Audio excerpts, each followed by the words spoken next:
atong tukion ang sugilanon sa usa ka batan-on nga babae sa South Korea nga nagauluhan. Paghimamat sa Dios sa tulunghaan.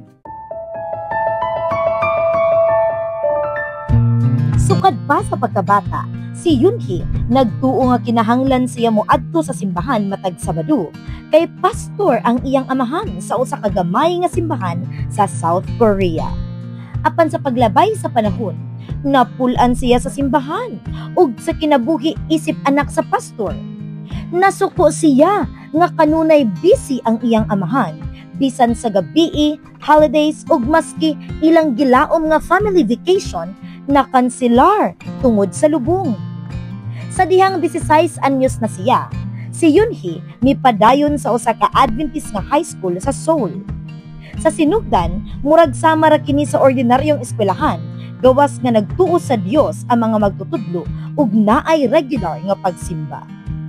Apan, usa ka buntag, nadungog niya ang anunsyo mahitungod sa usa ka grupo nga gitawag og Kneelers.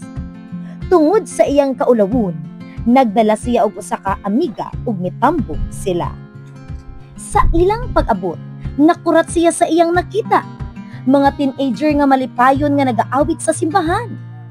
Wala pa siya makakita og mga batan-on nga ingon niini ka madasigon sa pagsimba.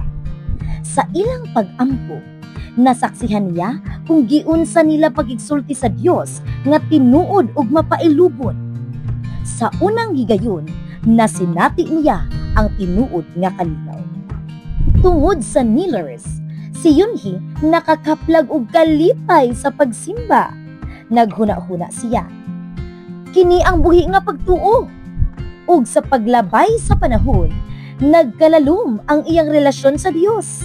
Nahigugma siya sa pag-ampo, pagkanta ug pagtuon sa Biblia.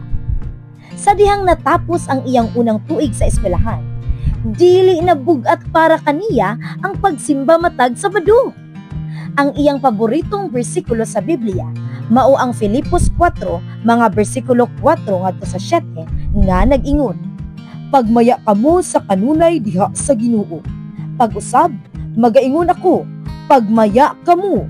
Himuang ang inyong kaaghop mailhan sa tanang mga tao. Ang Ginoo duol na. Ayaw kamo kabalaka sa bisan unsa, hinunua sa tanang butang, pinaagi sa pag-ampo ug pagpangalyupo uban sa pagpasalamat. Ipahibalo ninyo ang inyong mga pangamuyo ngadto sa Dios. Ug ang kalinaw sa Dios nga mulabaw pa sa tanang pagsabot, magabantay sa inyong mga kasing-kasing ug mga huna-huna diha kang Kristo Jesus."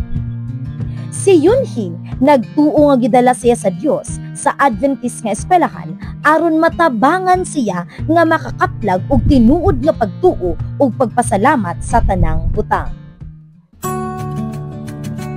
Ang Hanguk Samyuk Academy, diin nag-eskwela si Yoonhee, makadawat og bahin sa halad karong 13th Sabat aron matupod ang usa ka missionary training center ug gym sa Seoul. Ang inyong suporta mohatag usab og tabang sa laing upat ka proyekto sa Northern Asia Pacific Division. Daghang salamat sa inyong malungkarong paghatag.